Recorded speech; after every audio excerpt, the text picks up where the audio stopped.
We just saw the cellular and molecular basis of olfaction, our ability to smell.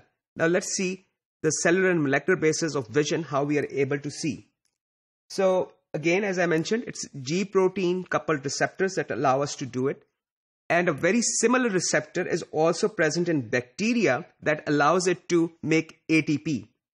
So Halobacterium salinarium basically has a specific type of receptor, G protein coupled receptor, and this receptor is covalently attached to another molecule which is 11-cis-retinal.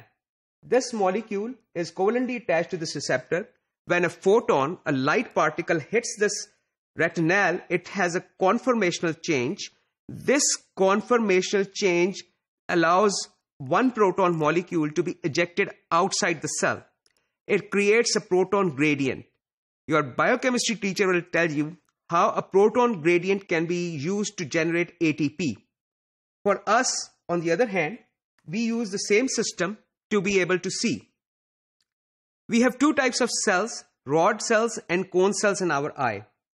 We are going to talk about the rod cells, which are responsible for black and white vision. So in these cells, there are stacks, there are membranous enclosed little sacs. These sacs have specific proteins, G protein coupled receptors, which have the similar structure to that bacterial receptor. This receptor is called rhodopsin in this case. This receptor, when it receives a photon of light, this photon is absorbed by the same molecule, the retinal. It goes through a conformational change and it activates a G protein. This G protein, as we know, will get rid of GDP and attach a GTP molecule instead of a GDP molecule. This alpha subunit, when it dissociates, it will go and activate a protein called phosphodiesterase. This phosphodiesterase will basically, as the name suggests, it will convert the cyclic GMP into a linear molecule of GMP. So this is our phosphodiesterase. In response to a photon of light, G protein was activated. Alpha subunit of that G protein activated phosphodiesterase. This phosphodiesterase will hydrolyze GTP molecules into cyclic GMP molecules into non-cyclic GMP molecules. Cyclic GMP molecules, which are present in absence of light, attached to an ion channel receptor. This ion channel receptor basically causes the cell to be depolarized. So once this happens, the cyclic GMP, once the phosphodiesterase gets rid of cyclic GMP, this ion channel will close, and now the neuron, rather than becoming depolarized, will become hyperpolarized. This hyperpolarized neuron, basically this neuron is an inhibitory neuron. Once this neuron is hyperpolarized, its inhibitory effect will be limited.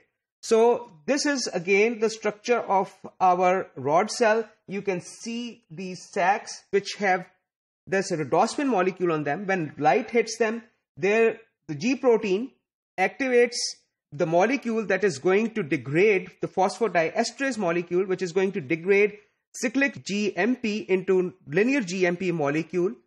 That now the signal has been transmitted from this region of the cell to the membrane, because once the cyclic GMP is degraded, it will no longer be able to open those ion channels. When ion channels are closed, the neuron will become hyperpolarized and it will not be able to inhibit. When this inhibition is restricted, the signal is sent to the neuron and to the brain, and it can create one image. The brain will detect that one photon. So here now let's look at it in a different way. One rhodopsin molecule absorbs one photon. The rhodopsin molecule is basically the G protein coupled receptor. In this case, we are calling it rhodopsin. This one rhodopsin molecule activates 500 transducin molecules. Transducin molecule is basically the G protein. The G protein in our rod cells is called or referred to as transducin. One rhodopsin results in activation of 500 transducin molecules. These 500 molecules activate one phosphodiesterase molecule, which results in production or hydrolysis of 100,000 cyclic GMP molecules and results in closure of 250 sodium channels. The ultimate result is the rod cell is hyperpolarized by 1 millivolt. Removal of this inhibition sends the signal to brain that a photon has been detected by such and such rod cell, and once the brain receives this information from many hundreds of thousands of these rod cells, the brain is able to construct an image which allows us to see. I would like to recap again that some of the G proteins we have talked about. GS is the stimulatory G protein which activates the adenylyl cyclase once it interacts with the receptor which has been bound to its ligand.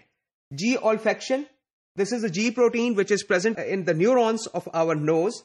GI is inhibitory G protein which inhibits the function of adenylyl cyclase. GT is G transducin. It is a G protein which is present in our eye rod cells. GQ, the alpha subunit of this G protein, basically activates the phospholipase C, which results in production of DAG, diacylglycerol, and inositol phosphate, triphosphate.